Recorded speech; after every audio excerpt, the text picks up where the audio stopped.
Today, it is a privilege to introduce our special On Values presenter, United States Army Sergeant First Class Sammy Lee Davis. Sergeant Davis was born in Dayton, Ohio in 1946 into a family with a long tradition of military service. Inspired by watching Roger Donlon receive the first Medal of Honor awarded during the Vietnam War, he enlisted in the U.S. Army once he graduated from high school. Upon completing his artillery training, he requested to serve in Vietnam. On November 18, 1967, he and his unit were airlifted to Cai Lay, Vietnam. His actions that day earned him the Medal of Honor. Today, we are going to learn more regarding his compelling story and the citation that inspired source materials for the 1994 film Forrest Gump. At this time, co-founder of the center, Drew Dix, will share some words. Thank you, Kim. I know a lot of you tired of hearing me talk, but that's too bad. But the thing is, it's really good, and my pleasure is that I'm going to welcome Sammy and Dixie here.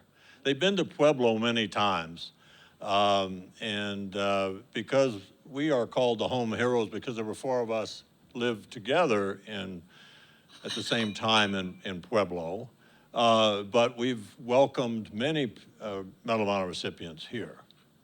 And so Sammy has been here many times, and Dixie.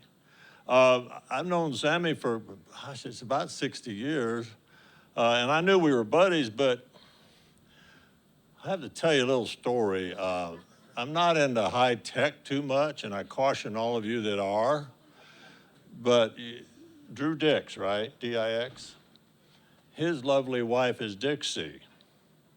And I guess in the context, he loves me very much. And Sammy, I love you too, buddy. But anyway, we're really glad that you're here. And I do want to say that I see new faces. That's a good sign. And you know, when you saw Gary Sinise on there, he was very emotional. Was this the clip where the Eagle came in and everybody, and when you hear the national anthem, everybody feels good. I don't know about you, but I get a little bit of a chill. The goal of the center is to restore that in everybody in the United States. And we're going to do it. Well, thank you very much.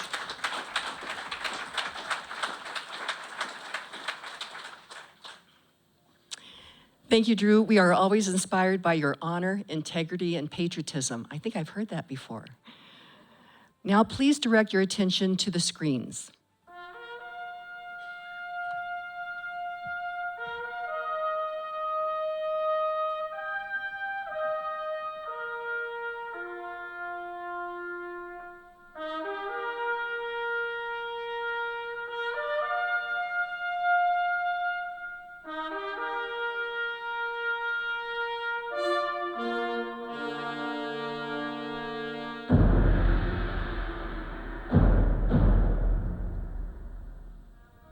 I was working at a bowling alley.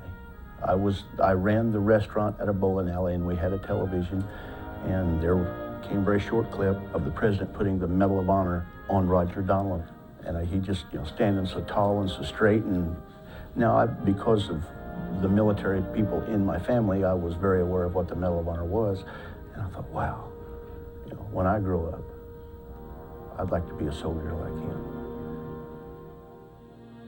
In 1965, after finishing high school, Sammy Davis enlisted in the Army. His father had been an artilleryman during World War II, and he volunteered to do the same. Upon the completion of training, he requested to be sent to Vietnam. Our job was to provide close and continuous support to the infantry. That's the artilleryman's job. So we would sometimes have to fire almost continuously for 8 or 10 hours. As long as the enemy was attacking our infantrymen, you had to do your job. And then you may lay around for a day or 2 days and not do much. Then you cleaned everything and painted everything and polished your bullets. Sergeant James Gant from Lansing, Michigan, he was the meanest sergeant I've ever seen in my life, and he would make us take each bullet out of our clip every night before it got dark and polish it. he was just a bitter old man. Sergeant Gant was 27 years old. You know, he was just a bitter old sergeant, and that's why he was picking on us. On November 18, 1967, Davis's unit was airlifted to a tiny island in the Mekong Delta near Cai Lay, Vietnam. American infantrymen were already heavily engaged in the area when Davis and his fellow gunners arrived. So we landed at 8 o'clock in the morning. As soon as we spread the trails on the 105 howitzer, we started firing. And we fired the weapon all day. Just before dark, the enemy broke contact, so therefore we were able to quit firing. And a helicopter, one of our helicopters, came in and sat down, and a major got out. And he said, your probability of getting hit tonight is 100%. So prepare yourselves. He got back in his helicopter and away he went.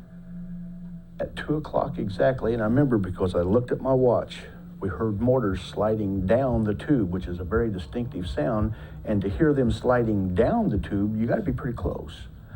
And I said immediately, I said, well, when did we move in mortars? And Hart said, we didn't. The mortars were just raining down. And at 2:30 exactly, the mortars quit. It was this eerie quiet. We looked at each other and we heard whistles being blown like a coach has, and orders being shouted in English. And basically what they were saying was, go kill the GI. Sergeant Gant said, okay boys, this is it. So we grabbed a beehive round, set it on muzzle action, loaded it in the tube, and we were standing there at our position ready for him. I was waiting for Sergeant Gant to tell me to fire. Now, I knew not to fire until he said fire no matter what was happening, and I could see the enemy all around us. They were doing mass assault waves. Then he said fire, and I pulled the lanyard. Well, the weapon went off, did its job, but the enemy had set up a rocket right across the river from me. And when I fired it, they fired at my muzzle blast. When it hit the shield, it blew me off the piece. It also hit Sergeant Gant right in the chest. And the last thing I can remember was Sergeant Gant just disappearing into the darkness.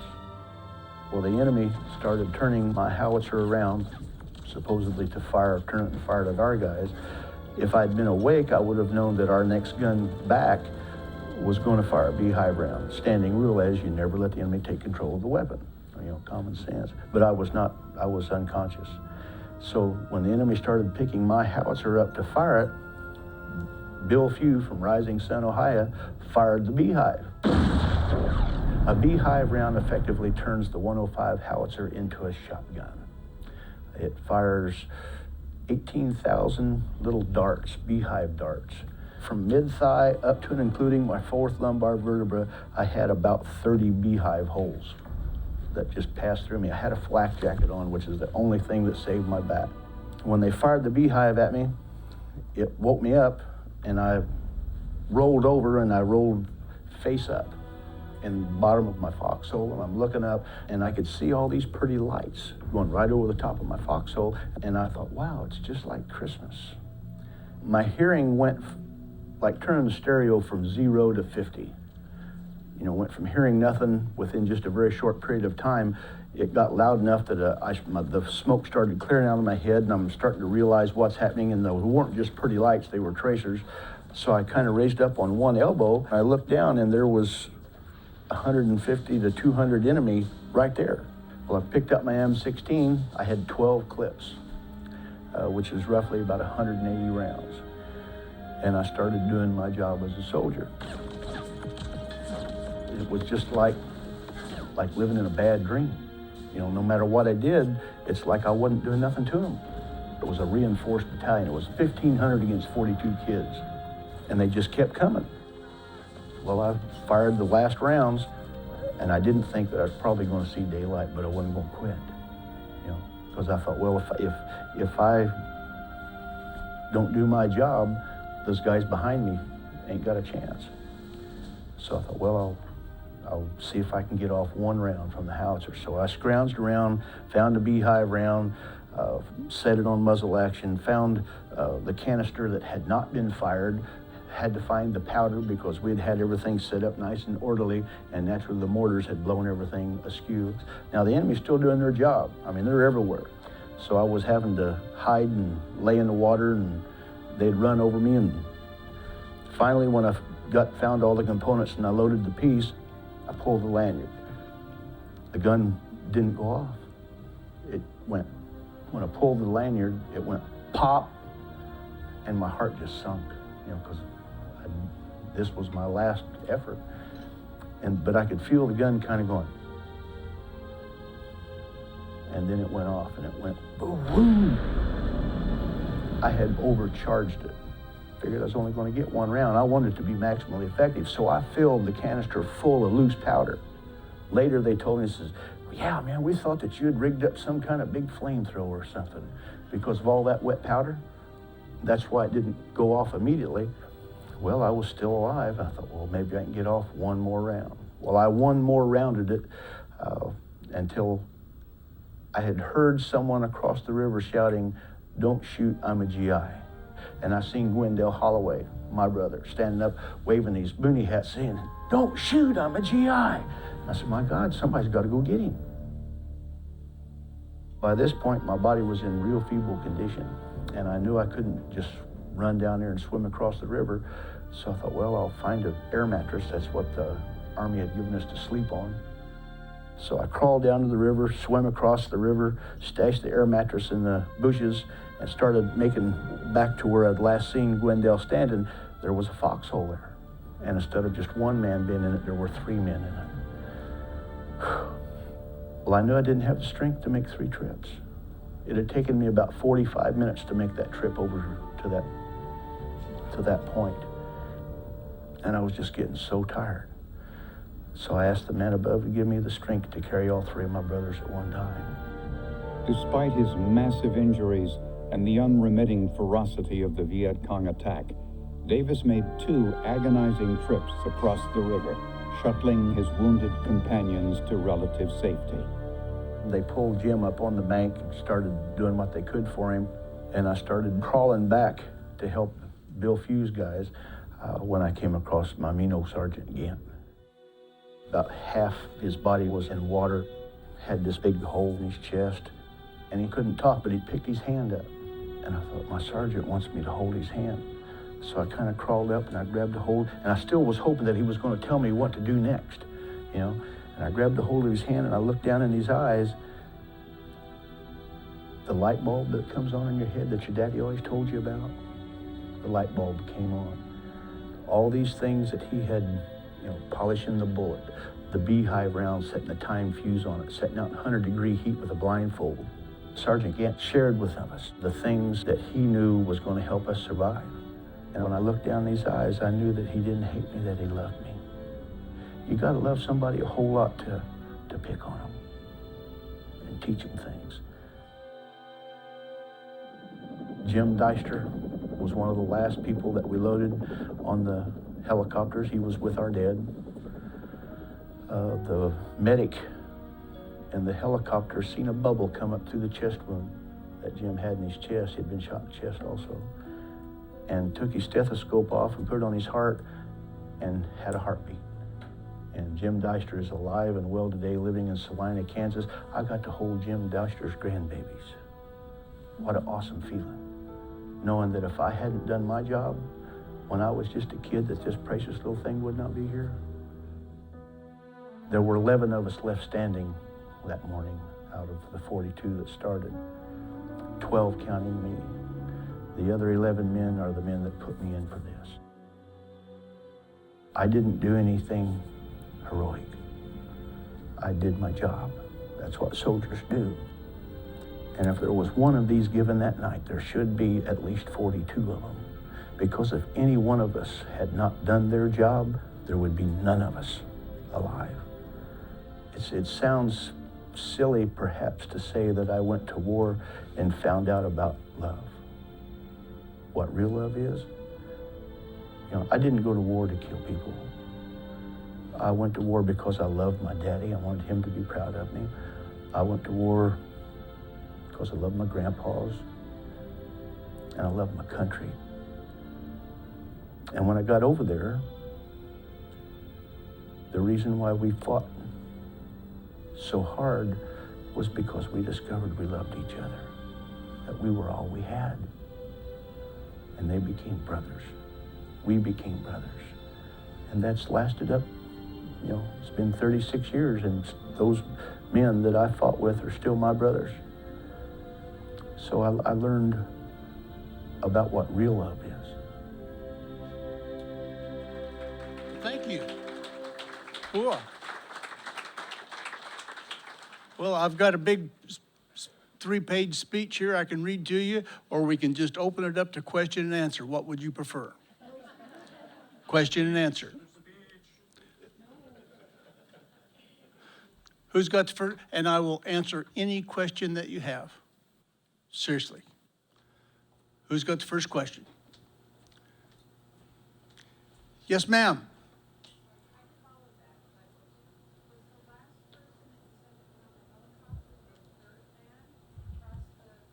Yes, ma'am. Yes, ma'am. Patty, what was the question again? And come on over here. Gwendell Holloway, one of the 3 men that I swam across, what was that, 8 or 10 years ago, we got information that he had died. We just were in Stockton, California last month at an opening of a new VA facility, and that was named after Richard Pittman, Medal of Honor recipient. And up walks Gwendell Holloway. And he said, I'm sorry, I got into his face. He said, I'm sorry, Sam, there were some things happening in my life that I had to die. And I go, oh, okay, well, I understand. I'm glad you didn't really die. And he gave me a big hug, and we got to talk for a while, quite a while, didn't we? It was wonderful. No matter what you face, you don't lose till you quit trying. And Gwendell was one of those men that was there that night that helped me make it through the night. Next question. Sir, my name is Paula Sarles. I'm back here. So Oh, down, I'm sorry. that's okay. I was wondering if you would address your faith before you went to war and afterwards. My faith? Yes, and the change. Before I went to war and afterwards. I've always been a believer. I was never, I didn't go consistently, but I've always been a believer. In Vietnam, our chaplains, because we had chaplains for each denomination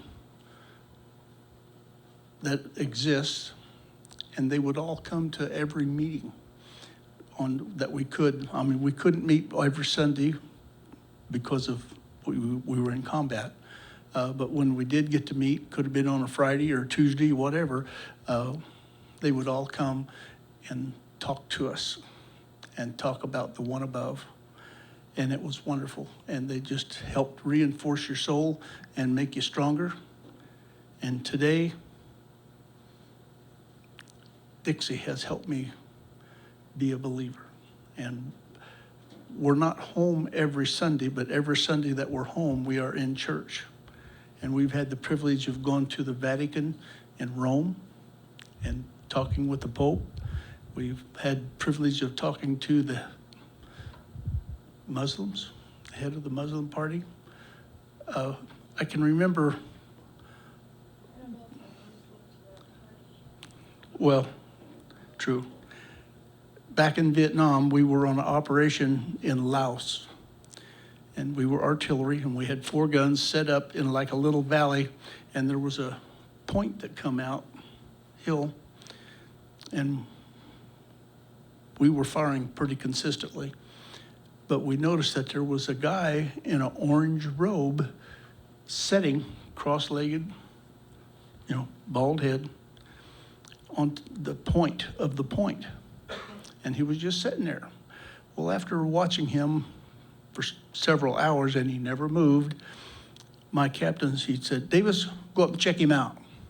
Because we thought he may have a radio and was telling the enemy, which direction our guns was pointing, and just go up and check him out. So I did. I knew he could see me coming, and I walked up and walked behind him and stood there for a minute. Still didn't change a bit. So I walked up and sat down behind him and sat there for a while. And my first comment to him was, "You sure have a strange religion." Well, he didn't say nothing for a while. I thought maybe he didn't understand English. Well, it turned out he spoke better English than I did. And he said, there is only one God, but he has many different names. And I've been thinking about that now for almost 60 years. And I thought I understood it back then, but even today I'm understanding it even deeper and more. There is only one God, but he does answer to many different names. And it made my heart stronger, made my soul stronger. We all worship the same God. We do call him different names, but that's cool, as long as we're calling him. Cool. Next question. Liz.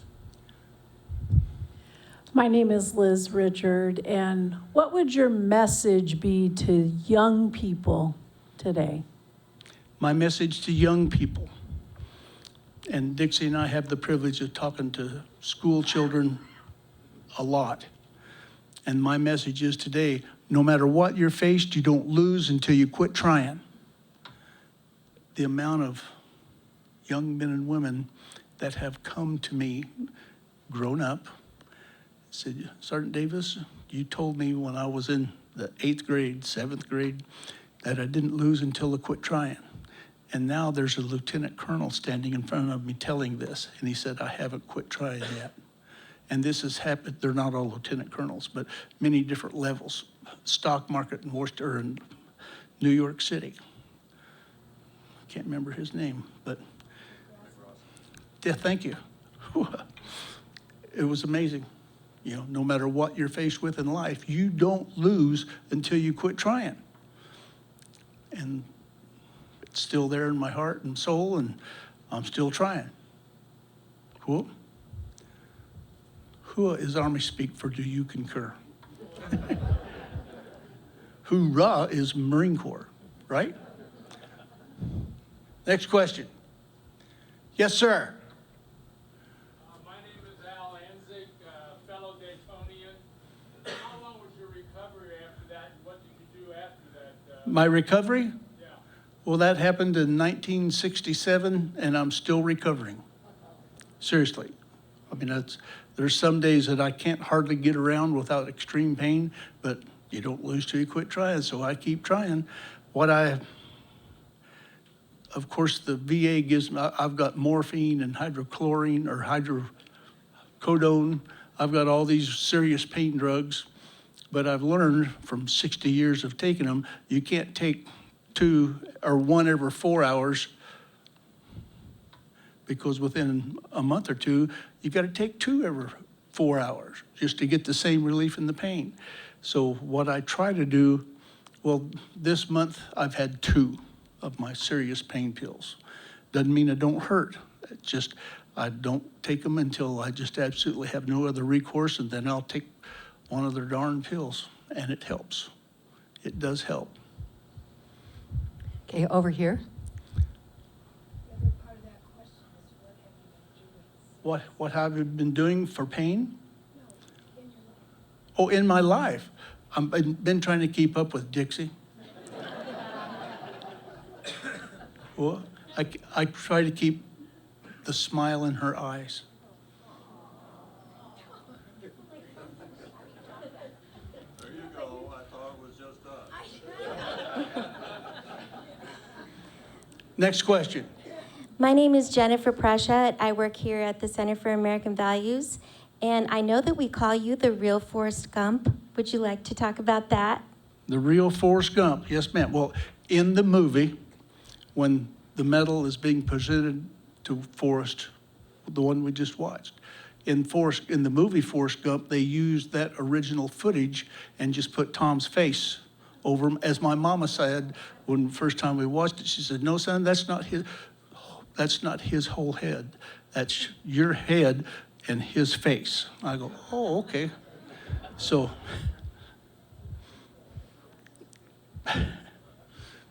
I'm sorry, where'd the question go? Okay. Doug? That was it? Okay, we're good. But the movie Forrest Gump is about me, but it's a movie. You know, in movies,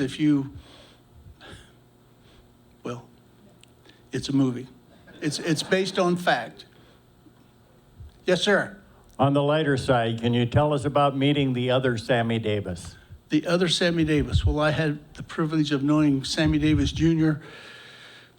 since the very early 70s, just after I received the medal. And I got to speak at several of the functions that he was playing at, him and the Rat Pack in the Chicago area. And we got to be friends. In fact, I looked upon Sammy Davis Jr. almost as a daddy because of the way he treated me. He was a little bitty guy, and we'd see each other, he'd come running to me, put his legs around my waist and head on his, "Oh, Sam, it's so good to see you." And he was just a sweet, sweet man, and I loved him dearly. I can't say that about all the Rat Pack, but I love Sammy Davis Jr. Next question.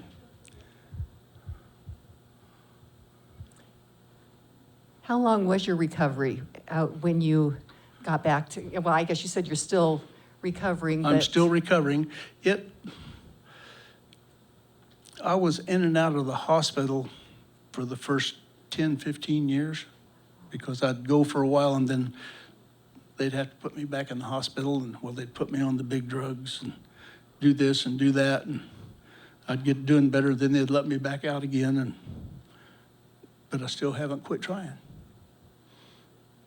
Flying in an airplane makes my body hurt. I have no explanation for that, but just sitting there in that chair, and I don't know what it is, but you don't give up, so you're here. oh, you no, are. ma'am. You Here don't are. give up. Okay. Henry? Yeah, Sammy, you shared with me something that a lot of people don't know about your trip to Vietnam. Can you tell the audience your experience and what that felt like going back to Vietnam and talking to the soldiers that you came up against? In 2016, one of the three men that I swam across the river for, Jim Deister and his wife Rita and Dixie and I, got to go back to Vietnam. And we, through our State Department, working with their State Department, I got to go every place. Jim still had orders that had the grid coordinates on the old time grid coordinates. Now he was infantry. I was artillery, but that's who we supported. And so Jim gave him the information with all the grid coordinates on it, and they set it up, and we got to go every place that we were in Vietnam. And it was amazing. I mean, Jim and I standing there, it looked almost exactly like it did as we remembered it in 1967. You know, that's what's amazing about it.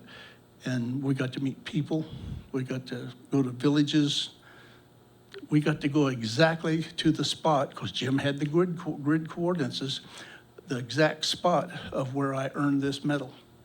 And one of the things that Jim and I was talking, now Jim was shot through the head, so he doesn't hear. So he talks really loud all the time. And we're standing there on the edge of the riverbank, and we're both talking about this giant tree that used to be there, cypress tree, and we couldn't see no cypress tree. Well, we kept, my phone, that doesn't work all the time where I live in Freedom, Indiana, worked perfectly good in South Vietnam. And we typed in the grid coordinates on my phone, and the grid coordinates was a red dot, and we were the blue dot. That's where we were. And we kept walking, and pretty soon the two dots came on top of each other, and Jim and I said, "This is the spot." There was the giant cypress tree laying in the river. Still there, but it just wasn't standing up. I mean, that was amazing. Jim and I had never talked about what happened that night, which sounds kind of foolish, I guess, but we never really talked about it. Standing on the riverbank that day, and our wives were standing behind us, and we were standing there with arms around each other, and Jim was telling me this, oh, do you remember that? This happened, and this happened, and this happened, and I'm going, wow. And then we remembered that our wives were standing behind us. And we turned around, and we were crying, and we turned around, and they were crying too. And they gave us hugs, big hugs. And Jim looked, now we're standing really close to each other, and he looked up and he said, Sam, in a really loud voice, don't you wish they was here 50 years ago? But just of having them back there with us made our souls feel better. And meeting the people, of little kids in little villages going down to it, they would come running up to you and touch my arm and say, thank you. And our Vietnamese interpreter that was with us said, that probably means that someone in their life was alive when you were here. And he just wanted to thank you for help, because that's why I went to Vietnam, was to help people be free. And going back all these years, I have nightmares every night about what happened in Vietnam. And going back to Vietnam made me realize how beautiful the country is, how beautiful the people are. And going back made me, I had nothing in my nightmares all these years. I didn't have anything positive to put in the nightmare. And going back helped me be able to, when these nasty things start picturing in my head, I can put in these little 5-year-old kids come running up to me and hugging my leg and telling me, thank you. You know, just simple things like that helps the dreams still there, but it helps them be better. Thank you. Oh, thank you. So that's why I tell the youngsters from fighting over in Afghanistan and such, that's what I tell them. I said, when you can and things settle down a little bit, go back and walk the same streets that you walked in, and it will help your soul. And I've had several tell me that they've got to go back. Things aren't really cool over there, but they knew enough about what was happening, they could get around. They said, you're right, Sam, it does make your heart feel better. Cool. Next question. All right, so Sammy, you know me, Tanya. Yes, ma'am. So, you know, we're surrounded by all these portraits of valor done by Nick Del Calzo, and I was wondering if you could share your story with Nick and why your portrait, you chose that position, and tell us a little bit about your portrait. I think Nick chose that picture. I don't remember being asked, well, this one or this one. I just said, oh, yeah, man, that's awesome. So it just works. Can you tell us where you were in that portrait?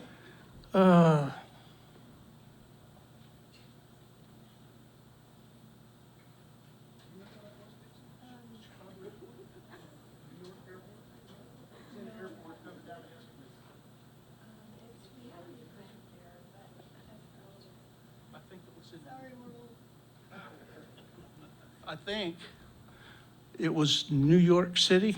Yes. In the airport, and he just took the picture, and that's the one that he wanted. I said, cool. Very good. Very good. Thank you. Well, yes, there are many, many things that I learned in Vietnam. And one of the things that I did learn was how to play a harmonica. Is it okay if I play the harmonica? Cool. Well, the reason why I learned to play the harmonica, I according to my mother, I was not writing home as often as she thought that I should. And it would be a week or two between letters. We were busy. But she got a hold of state congressman in Indiana. He went directly to the Department of the Army in Washington, D.C., And the Department of the Army, I don't know how in the world they got a hold of my captain in Vietnam. But this all happened within a week or so. Well, I'm sitting in a foxhole. It was daytime, sitting in a foxhole, doing my job. And the captain walked up and he said, "Private Davis." And I could tell by his voice I was about to get my backside chewed. And I said, "Yes, sir? You haven't been writing home to your mother." Well, I had, just not real often. And he said, "You will write home to your mother every day, and you will have at least 3 sentences in the letter." So every day I had to give him a letter with 3 sentences. Well, what do you write about when you're in a combat situation? I wasn't comfortable, which is the reason why I didn't write home to Mom often to begin with, but now I had to write home every day. We were down in the southernmost portion of the Delta, and millions of baby ducks was everywhere. And so, and I'm not an artist, but I would draw a picture of a baby duck on the letter, with usually with his feet in the air, or his head's under the water eating worms. And I would say, "Gee, Mom, this little duck today went down 3 times and held his breath," and get my 3 sentences in. I'd mail it every day, every day, every day, every day. Well, after many weeks of writing home every day, and it wasn't always about ducks, but it was kind of frivolous letters, and I got a package in the mail from my mama, and the package had a harmonica in it. She thought I was bored. That's why I was writing letters the way I was. And she said, "Is that her words? I hope this helps you be not quite so bored," is still on the harmonica, the original harmonica in the Medal of Honor Museum. Well, it was a big Hohner double-sided harmonica. I didn't know how to play it. I just stuck it in my pocket and went back to my foxhole. Wasn't long, Sergeant Johnston Dunlap, one of my sergeants, come walking up to my foxhole, and he said, "Private Davis." And I said, "Yes, Sergeant." He said, "Your mother send you a harmonica?" And I pulled it out. I said, "Yes, Sergeant." He said, "Well, play Shenandoah for me." Well, I didn't know how to play it, let alone play Shenandoah. But when the E6 asks a private to play the harmonica, you start blowing it. Well, we had played Shenandoah in high school. I played the drums, but I knew how it went. So now we were artillery. It's okay that I would set during, at 2 o'clock in the morning, I'd be there blowing. I was watching, I was doing my job and blowing the harmonica, because the enemy already knew where we were anyway. And I'd blow the harmonica, tune, "Oh, Shenandoah." And after a few weeks, you could tell what I was trying to play. Well, the guys, even today, when we gather, one of the first things that the guys always ask, "Hey, Sam, do you have it with you?" And I'll pull out my harp. They said, "Play it for us." They said, whenever we could hear that Shenandoah being played, we knew that you were okay.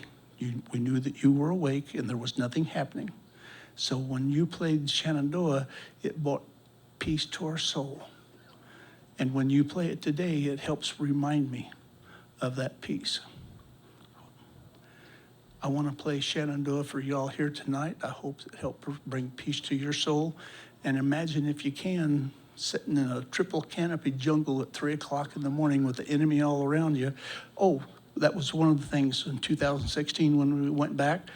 We had 5 of our former enemy that State Department set us up with, and one of them asked me if I still played the harmonica. So I knew that he had heard it.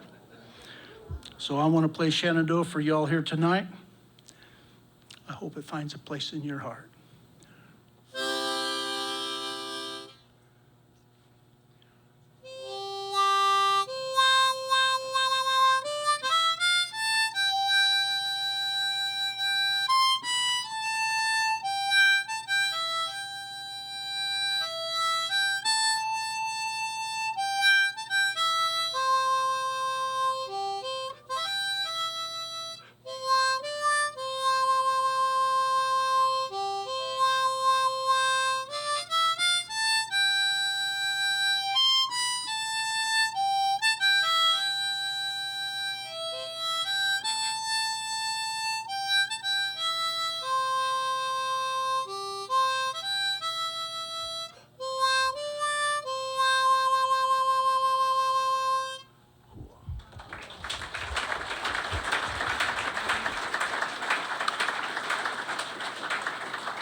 This is a very special harmonica that Honer Harmonicas made for me, and they put my name on it, and you don't lose till you quit trying. So very, very special harmonica. What I would like to do, if it's okay with Drew, is we can auction this off tonight. We'll give the money to Drew. Is that acceptable? Who's got the first bid? First bid is? $100. Thank you, sir. 200. Thank you, sir. 500. Thank you, ma'am. 700. $700. Thank you, sir. Y'all over here on this side can bid too if you want to.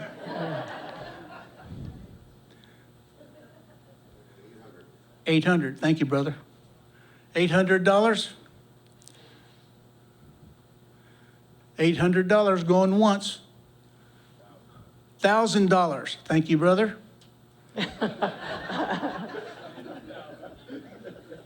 $2,000?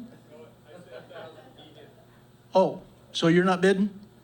Okay, we got 1,000. Thank you. Whoa. God bless you, brother. $2,000. $2,000. Do we have another bid? $2,000 going once. $2,000 going twice. Come up and get your harmonica, sir.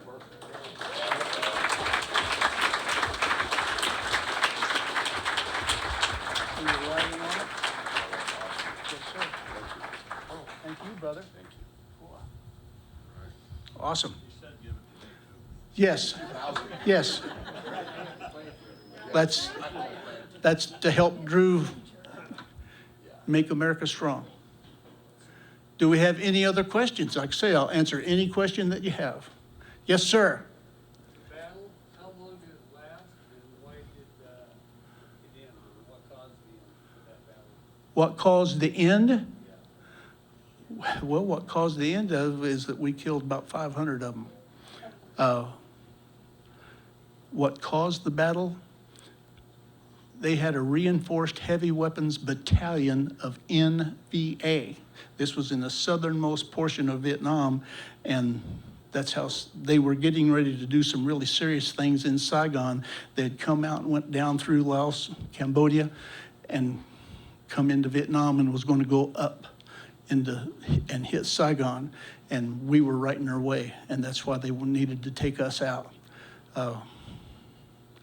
We didn't let them. We did our job. How many days did that battle last? Oh, well, that battle had been on for a week or two.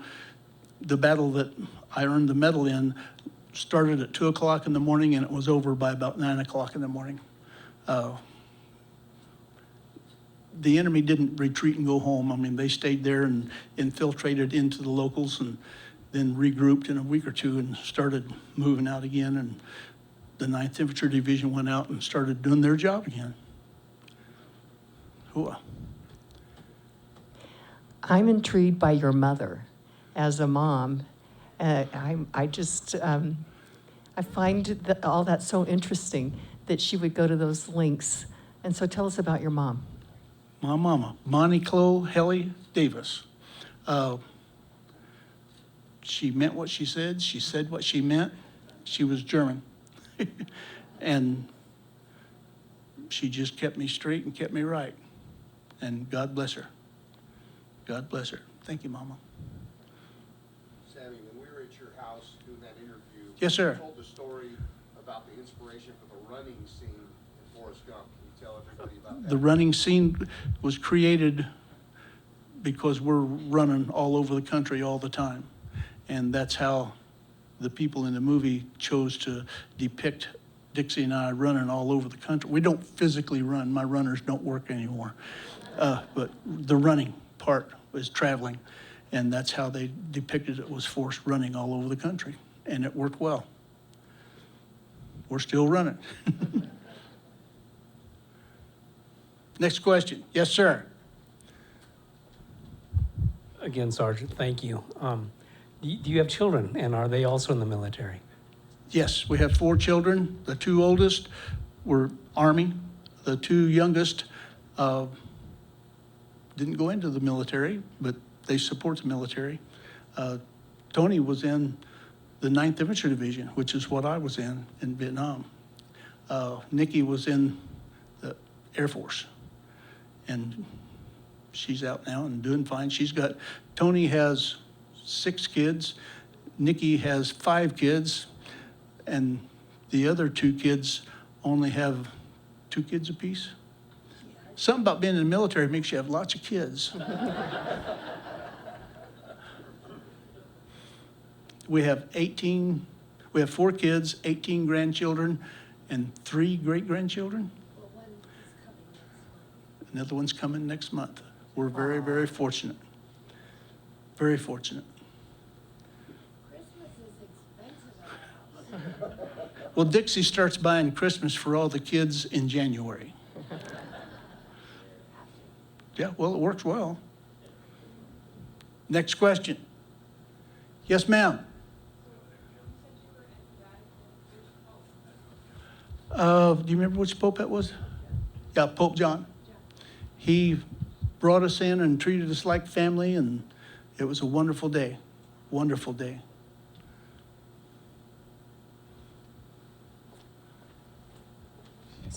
Yes, sir.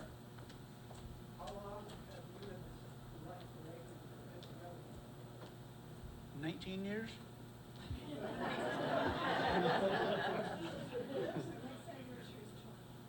Yeah, we've been together 19, our next anniversary will be 20 years. I knew her husband, well, we all knew each other, actually. Her husband was Tim Taylor. Tim Holliday was his stage, ma'am? Oh, I'm sorry. Dixie's husband was Tim Taylor. His stage name was Tim Holliday, and the name of his band was Holiday Martin. Mike Martin and Michael J. Martin and Tim Holliday. And we'd known each other. I'd known Tim for me since the late 60s, early 70s, yes, early 70s. Tim passed away, and 4 years later, my wife passed away, and I was sitting there at my desk in my office and going through some paperwork, and a note card fell out on the desk. Not right. Okay, well, come on up and tell them.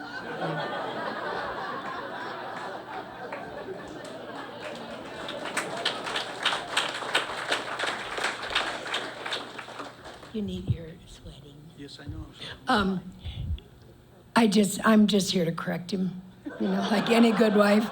That's her job, to keep me corrected. Actually, I got we lived in Texas, they lived in Illinois.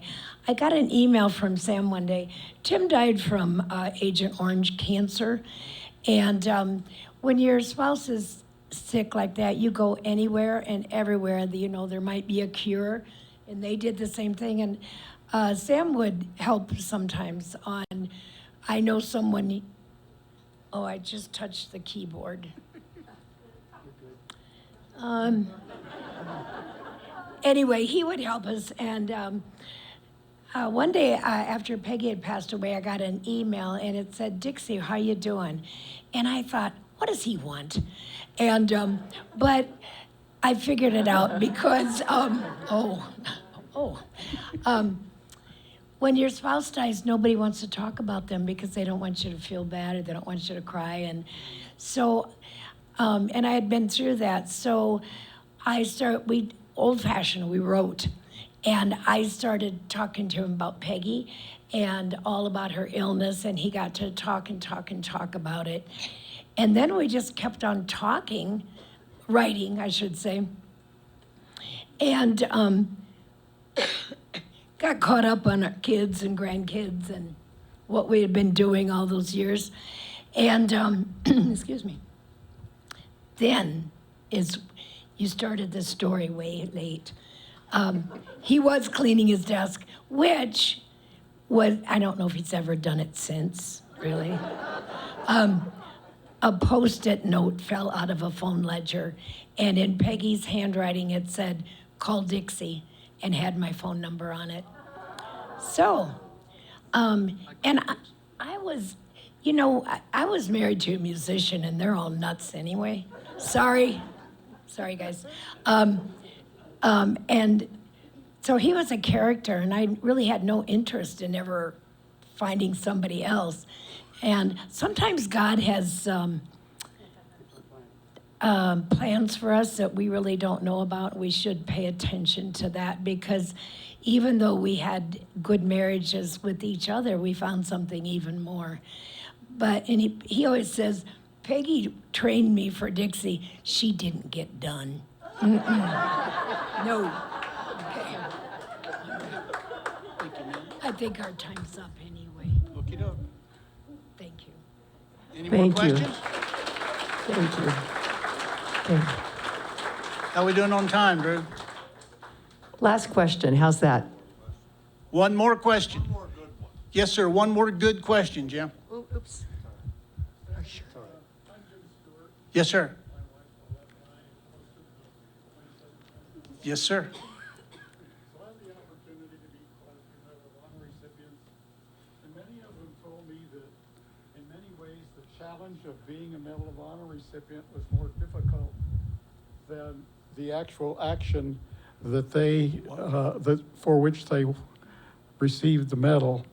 And I was wondering if you'd like to reflect on what that did to your life, because you're always a Medal of Honor recipient until the day you die. And it just seems that it must have a terribly profound change in your life. Well, yes, sir. I think if I had not went to Vietnam and earned the Medal of Honor, I'd have probably been a horse thief today or something. Because having the Medal of Honor and what it represents to me in my heart has always helped me stand a little taller and do Little Rider and Dixie. She encourages me to stand up taller. Yes, ma'am. She is tough. You have to be married to a recipient. They're like time and a half. And that responsibility really reflects on the entire family. Children, our kids, they know. And it was how I was raised, and I knew what my parents, when they said two things about what you need to learn in your life, and I tell this to school kids too, is one is be nice, and the other one is act right. And we knew what that meant. And my co-writer of my book, she said, what happened if you didn't act right? And I said, I never took the chance. So, but sometimes it's hard for the kids, because when they went into the military, it was like, oh, so your dad's a big, brave Medal of Honor recipient. Let's see about that. And so they got tested in other ways too, as a child of a recipient. So, and then everybody watches what they do. Same with the grandkids. Yep. You can't, and the family thing is you can't reflect badly, and you don't even say on your dad, you say you cannot reflect badly on the Medal of Honor. So it's a lot of pressure on a kid, but I think it's good. It makes them act right. The Medal of Honor has always encouraged me to stand up and do what's right. My mama taught me from a very young age, Sammy Lee, you don't lose till you quit trying. And that was one of the things that was with me in my heart. Well, the night I swam across the river, my mama was on my shoulder. Sammy Lee, you don't lose till you quit trying. And I just kept trying. And that's where I am still today. I've not quit trying. God bless all of you for being here and helping what Drew's trying to accomplish. With all of our help, it is wonderful, but it'll even be more wonderful. Thank you.